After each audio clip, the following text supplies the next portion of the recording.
आपका नूरानी चेहरा देखकर ही रहूंगा।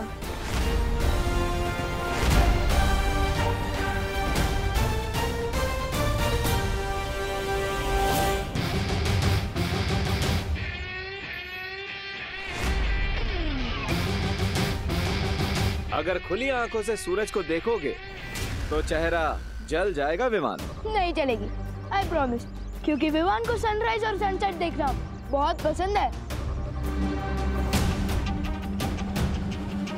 मैं सनराइज या सनसेट वाला सन नहीं हूँ, मैं जून की गर्मी वाला सन हूँ।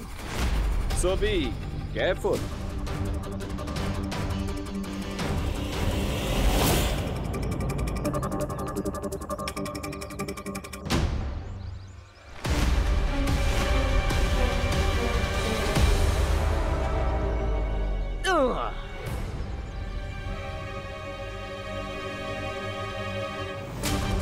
मुझे केयरफुल रहने को बोल रहे हो और खुद फियरफुल होकर भाग रहे हो, हाँ? सिंपल सी बात है विवान, सुपर हीरो की आइडेंटिटी हमेशा सीक्रेट रहनी चाहिए। लेकिन दो सुपर हीरोज के बीच में कैसा सीक्रेट?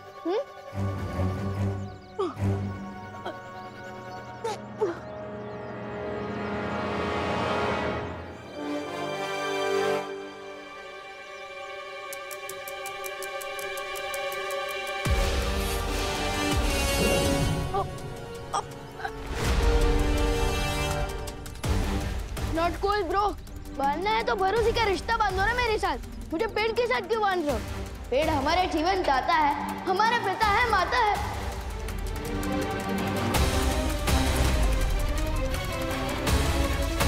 वो शक्ति एक ऐसे जीव में छुपी है जो खुद ही अपना पिता है, जो खुद ही अपनी माता है, जो सदियों पुराना है, जो अपना ही विधाता है।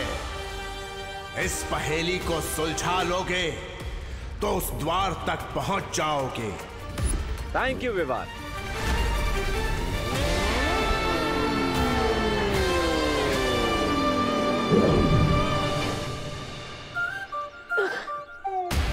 सेवा करने का चांस ही नहीं दिया और फ्री में थैंक यू बोल के निकल गए।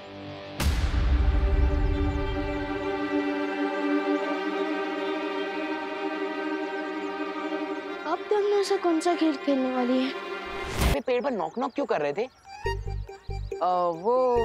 वो मैंने कहीं पे पढ़ा था कि अगर पेड़ को गाने सुनाओ या फिर उनसे अच्छी अच्छी बातें करो तो जल्दी बड़े हो जाते हैं। और कितना बड़ा हो गए पेड़? हाँ।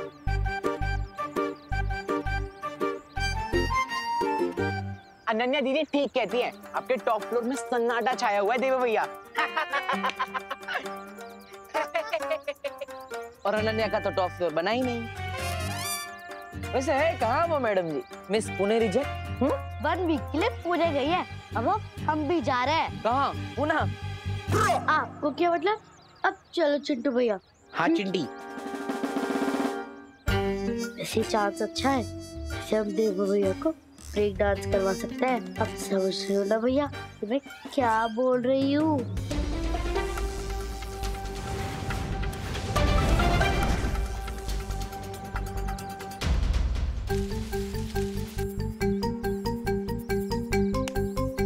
गड्ढा तैयार है, अब आप भी तैयार हो जाओ भैया। हाँ चिंटी। आउच! पैर में मूंछ आ गई। भैया, चिंटू भैया के पैर में मूंछ आ गई है। हेल्प! उन्हें डॉक्टर के पास ले जाना होगा। हेल्प! देवा भैया, हेल्प! हाँ, क्या हुआ? अरे हमारी हेल्प के चक्कर में देवा भैया खुद डॉक्टर के पास जाएंगे।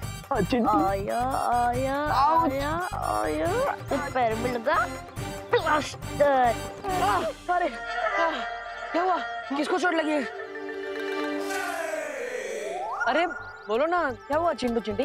चिंटू बोलो, क्या हुआ? किसको लगी है चोट? बोलो ना। अरे बोलो चिंटी, बोलो। अरे बोलो बोलो, किसको चोट लगी है? अरे चिंटी, बहुत ही स्टूपिड प्लान था तेरा। वैसे हमारी मेहनत वेस्ट नहीं गई, कम से कम कोई तो गिरा इस गड्ढे में। अब इस डफर से हेल्प मांगनी पड़ेगी।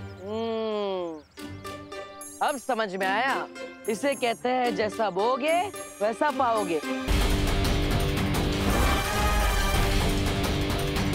तिम्नासा, नकाबपोश ने तुम्हारी अगली योजना के बारे में विवान को चेतावनी दे दी है। ठीक है खुशी, मुझे हर पल की जानकारी देती रहो।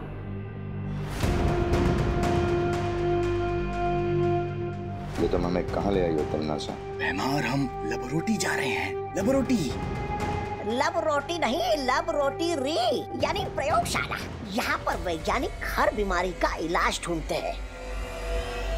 लबरोटरी।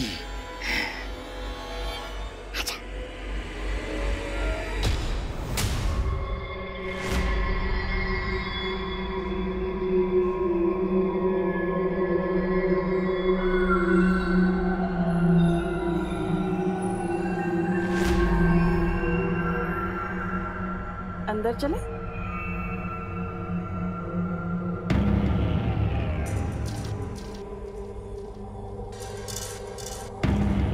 कौन है आप लोग और अंदर कैसे आ गए? और ये क्या पहन रखा है आप लोगों ने? किसी नाटक मंडली से आए हो क्या? जाओ बाहर निकलो। हम अंदर कैसे आए इस चीज की चिंता तुम मत करो, बल्कि फिक्र इस चीज की करो कि तुम लोग यहाँ से बाहर कैसे जाओगे। हमें डिस्टर्ब मत करिए। हम यहाँ एक बहुत खतरनाक वायरस का इलाज ढूंढ रहे हैं जो पूरी दुनिया में फैल रहा है। अच्छा, उसी की शाबाशी देने के लिए तो मैं यहाँ पर आई हूँ तुम्हें। बहुत खूब। कौन है तुम लोग? सिक्योरिटी बाहर निकालो इनको। अरे इतना नाराज होने वाली बात क्या है? इतना जलने की जरूरत नहीं है, तुम्हें भी शाबाशी मिलेगी।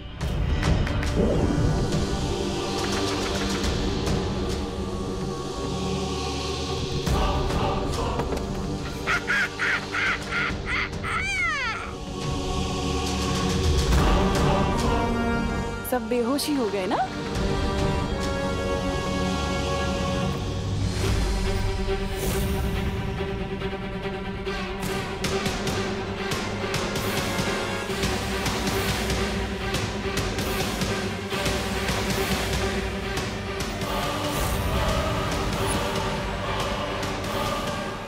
अब इस विषाणु के जहर से धरती लोक पे मचेगा कहर और मेरी जाल में फंस जाए। अब जरा पता तो लगाओ कि ये वेपन किस मेटल से बना है।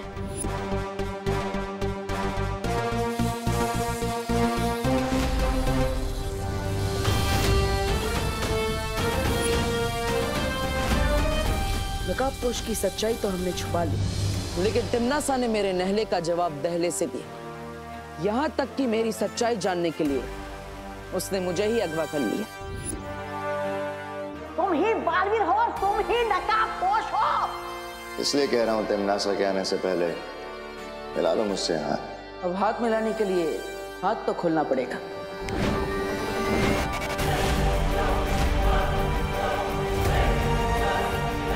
तिम्नासा के भंवर में फंसते हुए मैंने भी दृश्यम का इस्तेमाल कर दिया।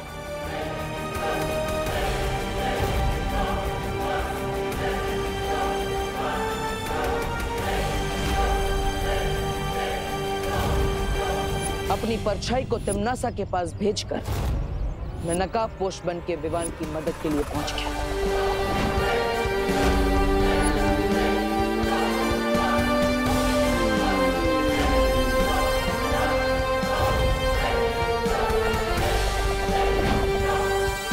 एक तरफ मुझे तिम्नासा की नजरों से बचना था और दूसरी तरफ विवान का शक भी दूर करना था। इसलिए देबू की परछाई को और नकाबपोश को मुझे अंत में एक करना पड़ा।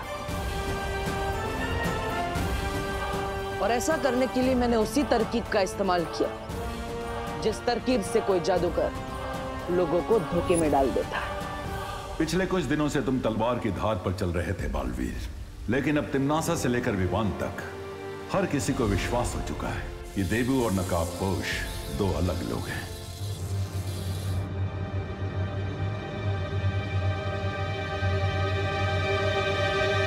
इस वेपन का मेटल तो सचमुच किसी दूसरे प्लेनेट से आया है, लेकिन अगर नकाबपोश धरती का रहने वाला है तो उसका ये हथियार किसी दूसरे लोग से कैसे हो सकता है? इतनी सारी मेहनत, पेड़, लेकिन किस तरह का पेड़? दुनिया में तो पेड़ों की सैकड़ों जातियां हैं। ऐसा कौन सा पेड़ है जो सदियों तक जिंदा रहता है और जो अपना ही विधाता है?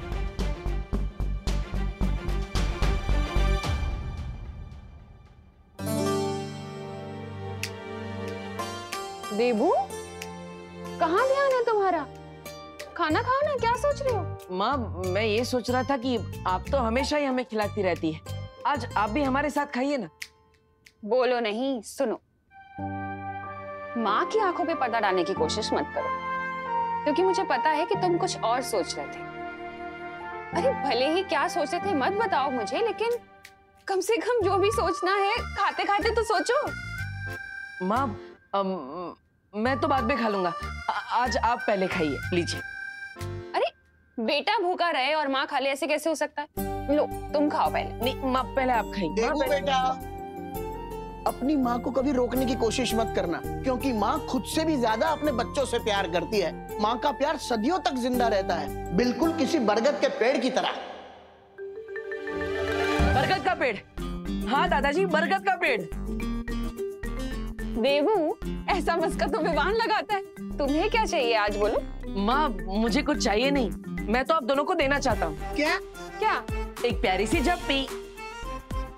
सर्वकाल ने कहा था और सुपी शक्ति तक पहुंचने का दरवाजा भारत नगर में है। इसका मतलब मुझे ये बरगद का पेड़ भी भारत नगर में ही ढूंढना होगा। तिमनासा, अब तुझे कोई नहीं बचा सकता।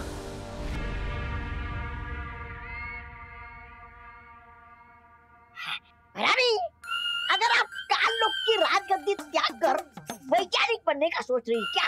नहीं, अगर ऐसा है तो मुझे अपना उत्तराधिकारी बनाकर जाइएगा।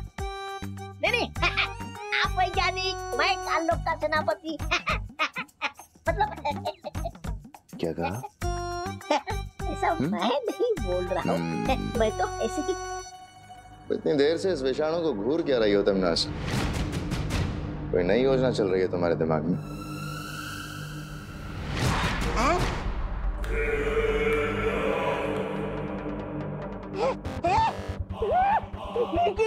ये क्या किया रानी आपने? आप मुझे अपना उत्तराधिकारी बनाना नहीं चाहते तो ठीक है, लेकिन मुझसे मेरा जीने का अधिकार तो मत छीनिए। तौबा तौबा, समझ बात को। बहरानी जरूर कोई नई वो देना चाहती है, शक्ति, इसलिए ऐसा किया है। मेरे मूर्ख जब्दाली, ये तुम्हें मैंने कोई शक्ति नहीं दी, बल्कि तुम्हारे ऊपर मैंने खतरनाक विषाणु डाल दिए हैं। लेकिन इसके करने के पीछे मकसद क्या है? हम सबको मारना चाहती है या कोई नई योजना चल रही है तुम्हारे दिमाग में? सहारा दे, मुझे सहारा दे दे। रानी, अच्छा सिला दिया आपने मेरे प्यार का, मतलब मेरी वफादारी का। हर सवाल का जवाब मिल जाएगा तुम्हें, तौबा तौबा। लेकिन उससे पहले तुम्हें मेरा एक काम करना होगा। अरे यहाँ पर हमारा काम कमाओ बने जा रहा है और आपको अपना काम निकालने की पड़ी है। अरे धिक्कार है आप जैसे लालची रानी पाल। बहरानी, इस विषाणु का प्रभाव इस बेमार पर क्यों नहीं हो रहा? अपनी प्रजा के साथ आप वो कर रही हैं, भेदभाव। तिमनासा किसी के साथ भेदभाव नहीं करती जब्दाली, और बात अगर बुराई की हो तो कभी भी नहीं। भैमार के ऊपर इसका असर थोड़ा देर से होगा, क्योंकि भैमार बहुत शक्तिशाली है। क्या तुम्हारी सोचने समझने की शक्ति बिल्कुल खत्म हो गई है तिमनासा? आखिर ये विषाणु हम पे डाल के तुम्हें हासिल होगा क्या? मैं चाहती हूँ कि ये विषाणु अपने ऊपर लेकर तुम सब पृथ्वी लोक जाओ और पृथ्वी निवासियों के ऊपर ये बीमारी लगा दो, ताकि वो नकाबपोश घुटने टेक कर मेरे सामने आ जाए। बहरानी, इस एक नकाबपोश का मुखौटा उतारने के चक्कर में अपने वफादारों की वो दे रही है कुर्बानी। कुर्बानी नहीं दे रही जब्दाली, इसके बाद तुम्हें इनाम भी मिलेगा। इनाम लेके क्या चिता पर जाएंगे? चिता तो जलेगी, लेकिन तुम्हारी नहीं बल्कि उस नकाबपोश की। अब जाओ तुम लोग।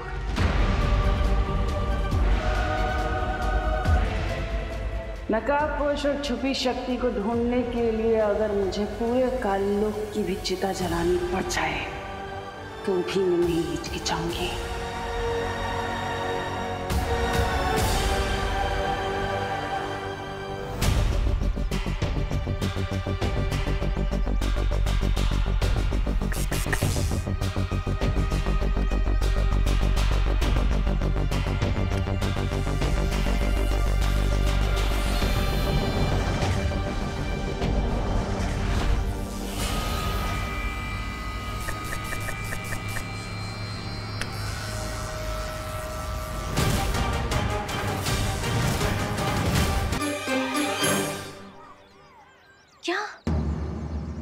भाई परी, ये मैसेज खुद नकाबपोश ने मुझे भेजा है। ठीक है विवान, मैं बाकी परियों के साथ ये पता लगाने की कोशिश करती हूँ कि तिमनासा कौन सी नई मुसीबत खड़ी करने की ताक में है।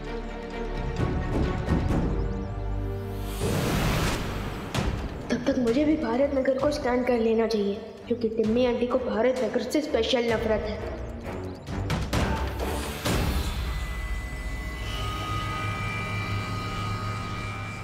सबसे पहले विवान के दोस्तों तक ये विषाणु फैलाता हूँ, ताकि विवान तक ये विषाणु पहुंच जाए। तुतली, तुझसे तो अच्छी चीजें बना लेता हूँ मैं। मैंने 2 ऑलरेडी बना दिया। अरे क्या कर रहे हो? ये मिट्टी है, कोई होली का गुलाल नहीं, इससे मत खेलो। अरे दादाजी, मिट्टी में तो पेड़ पौधे फल फूल ये सब कुछ उगते हैं, तो फिर मिट्टी गंदी कैसे हुई? हम लोग मिट्टी में क्यों ना खेलें? मैं तुम्हें बताता हूँ कि मिट्टी में क्यों नहीं खेलना चाहिए। मिट्टी को अंग्रेजी में सॉइल कहते हैं। मिट्टी कई प्रकार की होती है, जैसे कि जलोढ़, बलुई मिट्टी, रेतीली मिट्टी, मुल्तानी मिट्टी, काली मिट्टी, लाल मिट्टी। बस दादाजी, हम ना सब कुछ समझ गए। अरे कैसे समझ गए? अब तक तो मैंने ठीक से समझाना शुरू भी नहीं किया। देखो, मिट्टी है ना, मिट्टी के अंदर जीवाणु होते हैं, कीटाणु होते हैं, विषाणु होते हैं, रोगाणु भी होते हैं, जिन्हें हम बैक्टीरिया और वायरस के नाम से जानते हैं। अब तुम पूछोगे कि वायरस क्या होता है? अरे पूछो पूछो। हाँ, क्या क्या क्या होता है, क्या होता है? हाँ, तो वायरस कई प्रकार के होते हैं। कोपू, तूने क्यों पूछा दादाजी से? अरे अब फंस गए ना। अब दादाजी ना हमारे दिमाग में वायरस बन के घुस जाएंगे। निकलना पड़ेगा यहाँ से।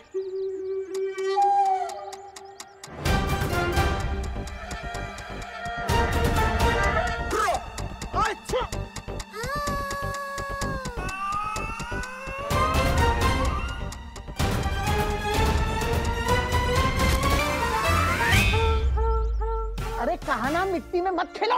दादाजी, हम नहीं ये दादाजी, मुझे तो लगता है इससे भी ज्ञान की बहुत जरूरत है।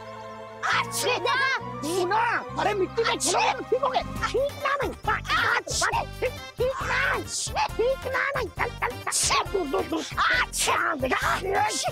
ऐसे अच्छी करने से ही नजला होता है और बीमारियां फैलती है। छींकोगे तो सर्दी होगी, जुकाम होगा, जुकाम से बीमारी फैलती है। हाथ दो, हाथ दो, हाथ दो, ठीक से हाथ साफ करो। हाँ, अब तुम पूछोगे कि बीमारी कैसे फैलती है, तो बीमारी कीटाणु की वजह से फैलती है। कीटाणु हवा में, पानी में, हमारे शरीर के अंदर होते हैं। अब तुम पूछोगे कि इन कीटाणुओं से कैसे बचा जाए? विवान के दोस्त ना सही, विवान के दादाजी से मैं इन्हें ही विषाणु दे देता हूँ। अरे बस करो गुरुदेव, आपके ज्ञान के धार से मेरा गला मत काटो। कीटाणु, जीवाणु, रोगाणु के बारे में मैंने बहुत कुछ जान लिया। आप बस मुझे अपना आशीर्वाद दे दीजिए। नहीं बेटा, तुमने मुझे गुरुदेव कहा है, तो गुरु के नाते एक शिष्य को पूरा ज्ञान देना मेरा फर्ज बनता है। ये बुड्ढा इतनी आसानी से हाथ नहीं आएगा, कोई तिकड़म लगानी पड़ेगी।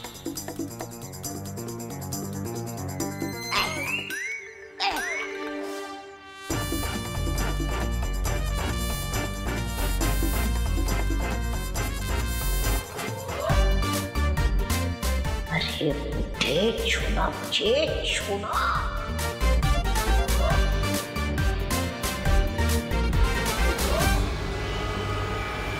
अरे बेटा, क्या हो गया तुम्हें? तुम ठीक तो हो ना बेटा? तुम अचानक गिर कैसे गए? बेटा जवाब दो, क्यों बात नहीं करते? कुछ नहीं दादाजी, कुछ नहीं। मैं ठीक हूँ। वो क्या है ना, पीठ पे खुजली हो रही थी तो खुजा रहा था। मिट गई खुजली। चलो, मिट गई खुजली, चलो घर पे जाओ। खुजली।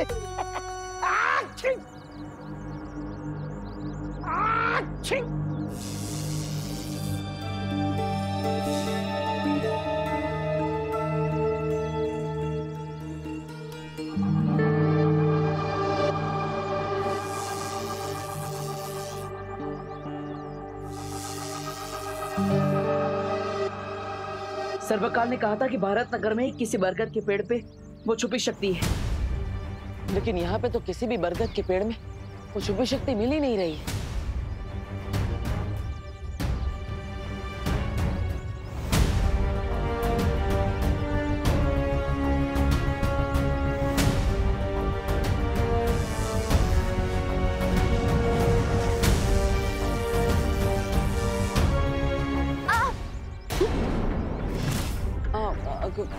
खुशी तुम?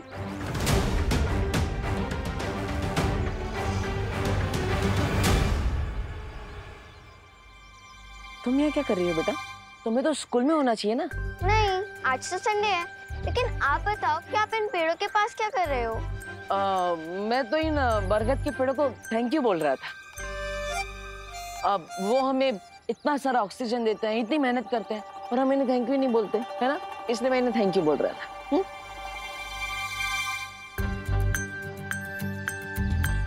कल रात आप भजन गा रहे थे, आज आप पेड़ों को थैंक्स बोल रहे हो। आखिर चक्कर क्या है देवू भैया? अच्छी